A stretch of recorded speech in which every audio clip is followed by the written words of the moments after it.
Welcome to the Point. This week, we look at our final candidate profile, and it's in the 3rd Congressional District. There, incumbent freshman Democrat Hillary Scholten is running for the seat for a second time, while Republican Paul Hudson gained the right to challenge her by winning the primary in August. I sat down with them both this week to hear what they had to say on multiple subjects, and the bulk of those interviews are included in this show. But time prevents us from putting all of their comments in, so you can see all of our interview in its entirety at woodtv.com when this program is done. We begin with Congresswoman Scholten. With the election just around the corner, we wanted to talk to you again. We certainly have talked to you in the past. And we're going to talk about subjects that come up repeatedly in our polling. Yeah. These aren't subjects that will surprise you. And what I'd like to do is kind of illuminate where you are on them and where we may be going if you're successful in re-election. So let's start with the economy. We've seen markers in the economy that things have started to deteriorate at a lower rate. In other words, inflation isn't growing nearly as quickly as it was, say, 18, 24 months ago. Interest rates have come down marginally. We're not back to where we were. Problem is, prices remain high on many items. And it's anecdotal. I went to the store just yesterday. Something that cost 99 cents, like 3 years ago, cost $1.95 today. And that's replicated in a lot of different places, not just the grocery store. One of 435, can't fix it by yourself. What would you advocate to get this economy more affordable for people that are trying to make ends meet? Yeah, absolutely. And, I tell the Democrats all the time, you can point to all the markers about, inflation being lower than it has in the last several years, interest rates being down. But if you're a family of 4 and you're trying to make it in West Michigan, you're feeling the pinch. And those are the markers that I care about when it comes to the economy. So I think there's a couple of things that we have to do. We have to attack price gouging, right? We know it's happening, right? Shrinkflation is real. You're getting less product for more price. I am advocating to have a series of hearings in Washington about where this is coming from, right? We have grocery store margins that are at an all-time high right now, but yet consumers are paying more, and we have farmers who are making less. So we got to figure out, where the money is going, because we want more of it back in the pockets of West Michiganders. Additionally, we've got to attack some of the highest drivers of making cost of living unaffordable for so many people, and that's the cost of healthcare. We've got to get more drugs that Medicare can negotiate. We have to cap the cost of insulin for everyone, not just seniors, and put caps on more costs. And one of the biggest issues here in West Michigan is affordable housing. I'm working with our local partners on a long-term solution, but also immediate reprieve, and making sure that we can, have housing here, both temporary rental units, but also home prices that folks can buy and grow that generational wealth for long-term good. So those are the two biggest that I hear about, and working every day to get those costs down. Just real quickly, because I want to get through the rest of these questions, but when you talk about price gouging, do you and I heard everything that you said, and I understand that, but can you point to a company, a person, a group that's doing that, or is it something we really don't know? I think that's why we're asking the DOJ to investigate and to look at where it's coming from, because the answer isn't apparently clear, but the math is also not adding up, and the American people need answers. We hear Republicans and Democrats, and we see it in polling too, and they are worried about democracy. They are worried about keeping the republic. And I think it's for two very different reasons, as both parties look at the other and say, if this happens, we're in trouble, and if that happens, we're in trouble. Do you share those concerns? Are you worried about our democracy? And is that conversation appropriate to be having during this election cycle? Well, it's absolutely an appropriate conversation to be having. But I will also say, I have a lot of faith in the strength of our democracy. We've survived for nearly 250 years, some pretty incredible attacks. I think that our founders were wise in putting in multiple checks and balances that can survive even, pretty violent shakes to our democracy. That being said, there's a lot to be concerned about here, right? Trump has still refused to accept the results of the 2020 election. We had an insurrection at our United States Capitol the last time there was a presidential election. There's a lot of indications that it might happen again. And you have the Speaker of the House of Representatives saying that he's not saying that he will accept the results of the election. He's not committing to certifying even if the results are demonstrably conclusive. He's not saying that he will agree to that. That should be terrifying to any American. Meanwhile, Republicans, like my opponent, have said, I'm going to be a team player when it comes to Donald Trump. And we've seen a real shock in the Republican Party of fewer and fewer people willing to stand up to their own party when there are concerning indicators, especially that go to the very core of our democracy. Shifting gears to Social Security. Every 4 years, we hear it's going to be cut. Every 4 years, we hear we're going to run out of money in Social Security. I've been hearing that since I was too young to understand what Social Security was. Yep. Now I'm soon to understand what it is. And the question is Social Security solvent? And if not, can you make it so? Yeah, I mean, not as it stands indefinitely, right? I mean, we have to make some significant changes to Social Security. The biggest way that we can do that is by growing the tax base. I am a co-sponsor, as you know, I know we're going to talk about immigration later, but of the Bipartisan Dignity Act, which is a comprehensive immigration reform bill. Moody's Analytics has looked at the Social Security problem, looked at our bill and said, this is a great way to solve the Social Security problem. We need legal immigration in this country, and that will help solve this Social Security problem. The birth rate is down marginally, and so another way that we can continue to grow the tax base and people paying into Social Security is through immigration reform. Well, let's talk about that. You anticipated my question. It was a little further down in the show, but I want to do it now. According to the Pew Research Center, at least 10 million people are living in the United States without authorization right now. So 2 questions. What do you do about that? Yep. And then can you really get some kind of immigration reform that we haven't seen since the Reagan era? Whew. It is the ultimate question, isn't it? Listen, I'm an indefatigable optimist. I came to Congress, nobody said it would be possible. One of the very first bills that I introduced was the Bipartisan Dignity Act. It has dozens of bipartisan co-sponsors. Now it is the only bipartisan comprehensive immigration reform bill that we have out there.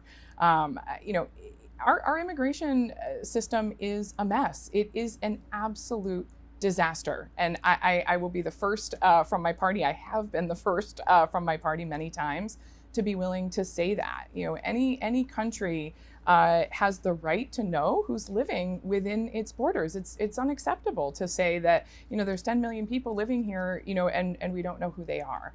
So comprehensive immigration reform is a really important way to get to that, because you can provide a pathway for individuals who maybe are living here without a criminal background check. They're not terrorists. They don't pose any significant threat. And we could get them into the workforce in a way that is so desperately needed. And then it's easier to find individuals who do pose a threat and have them removed from this country. When I worked at the Department of Justice, we worked on removing individuals from this country who posed a threat to this country and should not be here. That is an enforcement mechanism that needs to happen. But the system is so saturated right now that it's so challenging. We need a border security bill. Obviously, we had the border security supplemental that passed out of the Senate. The House is refusing to bring it up because Trump said he wanted to run on it as a campaign issue. They're putting these partisan talking points ahead of good policy that is really going to help keep the American people safe, and that's dangerous. Just as a side note, they say it isn't good policy and it still allows for too many people to come in illegally, but we're not going to debate the bill because it's not going to come up for a vote. So in 2022, Michigan voters passed Prop 3, almost 57%. Yeah.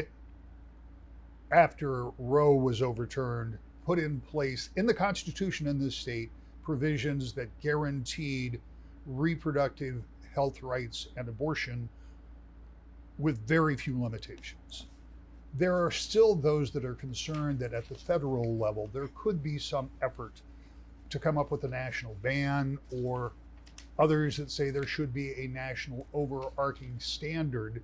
So some of these states who have not done what Michigan has done would have more guidance. Yeah.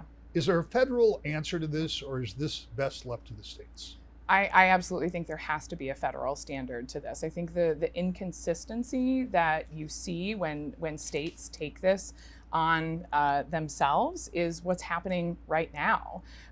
Take Texas, for example, one of the first to implement incredibly restrictive abortion bans. The maternal death rate in Texas is rising at 6 times the rate that other states do where they allow abortion procedures. Women are fleeing the state of Texas to seek abortions in other states where they can get it. But it also puts in question, can states prohibit women from leaving their state? Can they literally entrap them so that they are not going out to another state to get the health care that they need? Also, the doctors in these other states where they are providing these abortions are going to be overwhelmed, right? We're seeing that in Michigan, where we've got women coming from Indiana to get the services they need. Our hospitals here can't anticipate and properly plan when they're getting that kind of influx. A national standard that implements Roe versus Wade is absolutely what is needed. And Republicans are saying a lot of things right now in the lead up to the election because they realize this is not a winning issue for them. Gerald Ford was a huge proponent of having the Republican Party walk away from this issue, banning abortion, because it was so important to protect this right. And so you have Republicans now who are saying, well, we won't support it, but their record tells a different story, including my opponent, who has been backed by groups that want to implement a nationwide abortion ban, that want to overturn Prop 3. And, voters really need to be dialed in to this issue and paying attention to not just what someone has said, but what they've actually done. I'm so proud of my record in Congress for having voted multiple times to protect a woman's right to make her own healthcare decisions, to be endorsed by groups that want to protect that right. And that's what I'll continue doing in Congress. And finally, the EV battery plants and the EV business in general have become controversial in Michigan, elsewhere too.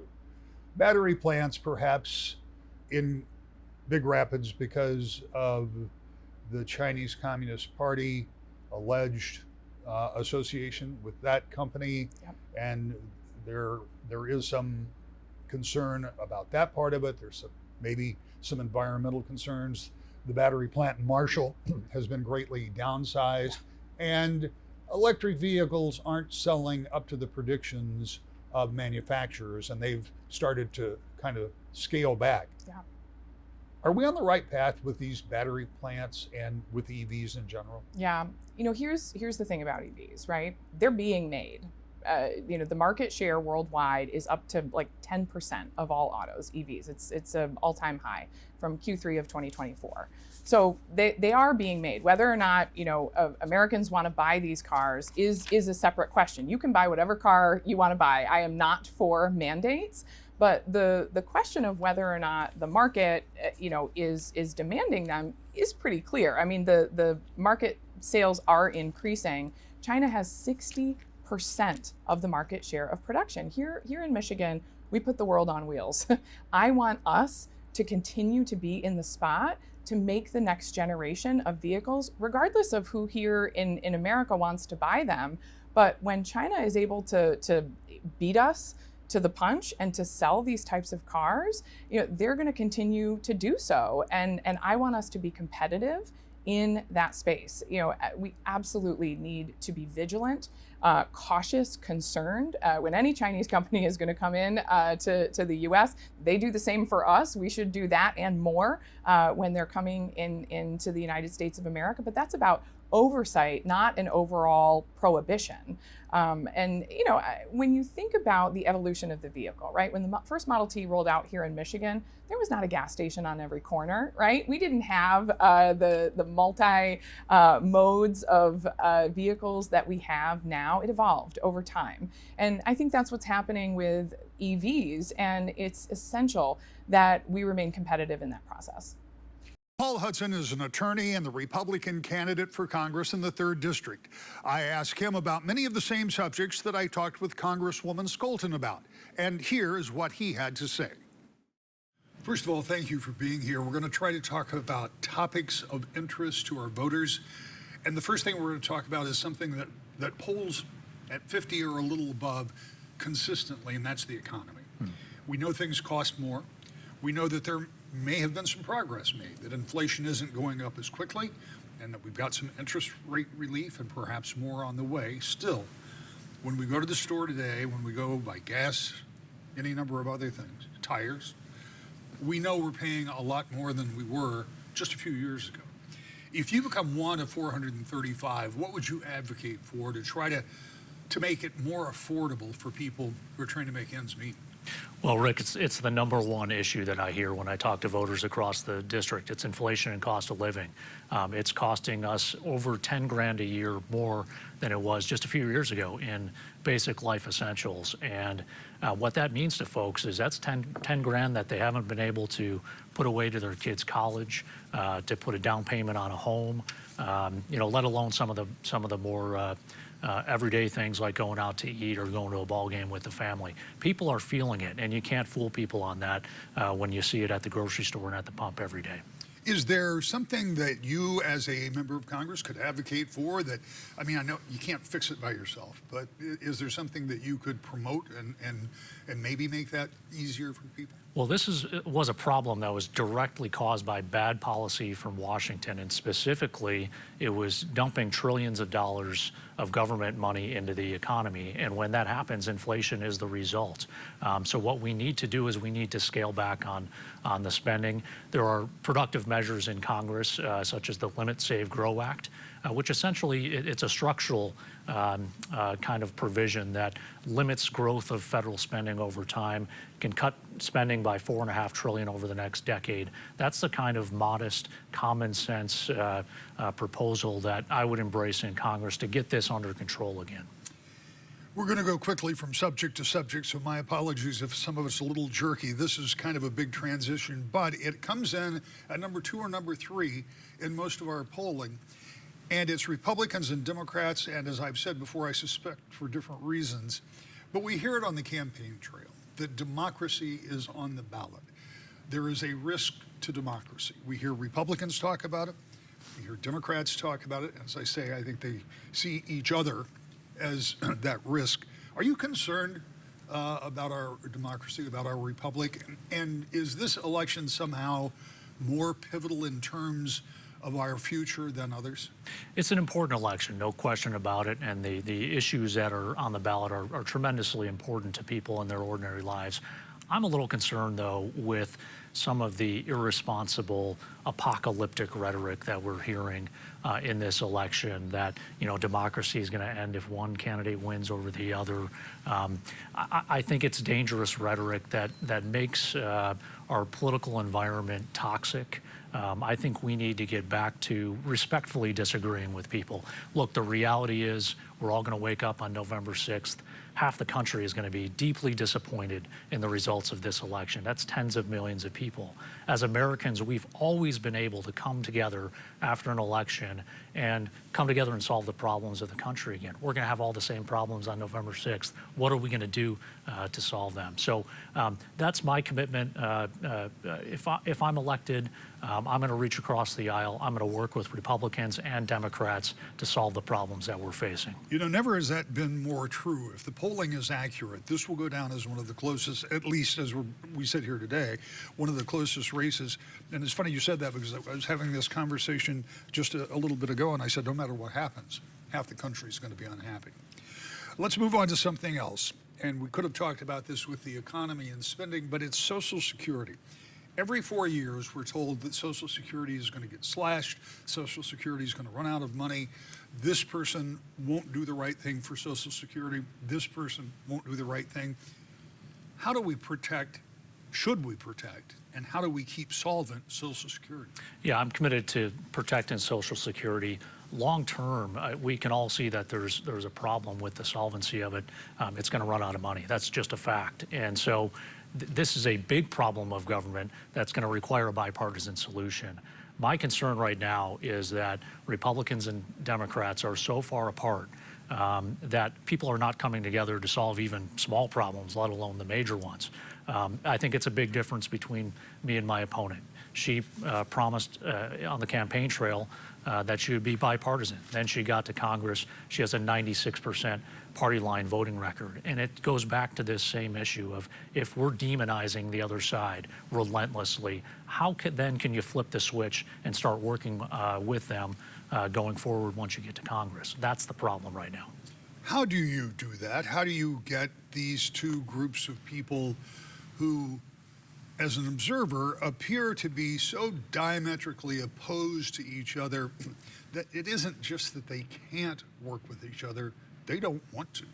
Well, it's a real problem, but we have to find common ground. And I still believe, even in these polarized times, there's more that unites us than divides us. On every important issue, there are areas of agreement between the parties. And it's part of being an effective legislator, being an effective congressman, is finding those areas and making, solving the problem bit by bit, right? And sometimes you can't solve it all at once, but we do expect our congressmen to be working with the other side and getting things done, even when the whole government isn't lined up behind one party. We have divided government most of the time in this country, and Americans and especially people in the 3rd District in West Michigan expect problems to get done, to get solved, even when we have divided government. In Michigan, there was an act passed by about almost 57% of the voters that said that abortion rights and reproductive health rights would be enshrined in the Constitution. It passed, and that leaves that law in place here in the state still. We hear many people concerned that there would be some overarching law at the federal level that would ban abortions. I don't know what the reality of that is, because it would take a whole lot of people, again, agreeing to something that occurs to me. But the question is the way that reproductive rights are being dealt with state by state the right prescription, or should there be some kind of a federal law that standardizes? Well, I think this is a settled issue here in Michigan after the constitutional amendment recognizing a right to an abortion here in Michigan. I respect the will of the voters on that issue. It's in the Constitution. It's entitled to all of our respect. I don't support a federal solution on this issue. I don't support a federal ban on abortion. I think it's more appropriately an issue left to the voters of each state to decide what's the best abortion policy for their communities. And then again, this is a really divisive issue. People have very strong feelings about this issue on both sides, and I hear all of the perspectives across this district. There are areas, even in this issue, where there's agreement, there's common ground to come together. I'll give you an example. On adoption policy, for example, my mom was adopted, my brother was adopted, my sister was adopted. Let's streamline that policy on the federal level. I think those are common sense things that we can come together to solve going forward. Immigration is a flashpoint in this election, as it was 4 years ago and 4 years before that. We know that in the last 3.5 years, the Pew Center that follows such things says about 10 million people, it's the Pew Research Center, have come across the border, and they are here without going through the proper channels, without having, and probably the government doesn't have any way to track them. What do we do about our borders, understanding from a financial standpoint, we need to have more people come because we need more people to go to work, but we also need people to be here and be here legally? I think this has been a tremendous policy failure by this administration, and it's a big difference between the approach that I have and my opponent Hillary Scholten. She's advocated for freedom of movement, open borders policy. That's her background, that's her belief. She's voted against every single border security bill that's reached the floor of the United States Congress. To me, that's unacceptable. That's well outside the mainstream. I understand, again, that people have various views on the best way to approach this topic. What has happened the past few years is not acceptable to folks. We need to secure the border, and we need people to come together in a bipartisan fashion to get things done to secure the border. One of the other issues that has certainly raised some concerns with people who are worried, A, about how the state is using money for economic development, but B, how they're also dealing with foreign companies when it comes to EV batteries. Now, I appreciate that this is largely a state issue when it comes to the economic investment, but as a member of the U.S. House of Representatives, if you are successful, do you share the concerns that some people have about these EV plants, particularly the one near Big Rapids? Well, this is a significant federal issue, both on sort of the EV mandate issue, the tailpipe emission standards, but also on these battery plants as well. I think with respect to the foreign investment, there's a broken process here. There's a federal process called the CFIUS Committee for Foreign Investment in the United States. There needs to be better screening at the front end of this. Congress needs to reform that process to make sure that's happening up front. And then on the other part of this is the automotive industry is the bedrock of our Michigan economy. There are tailpipe emission standards that are going to require automakers to produce 2/3 of their vehicles electric or hybrid in just this next several years. It's unrealistic. Don't get me wrong, I think EV technology is very cool. There's a lot of compelling products from our Michigan automakers in the EV and hybrid space. But we need to let the markets work on this. We need to let consumers decide the cars that they want to drive. Early in-person voting has started in Michigan. No reason absentee has been going on for weeks, and many of you have already voted. For those of you who haven't, remember, you can still return your absentee ballot to a local clerk or drop box. You can vote early in person through next weekend, and of course, you can vote on Election Day. The races at almost every level are tight, and your vote matters this year, perhaps more than ever.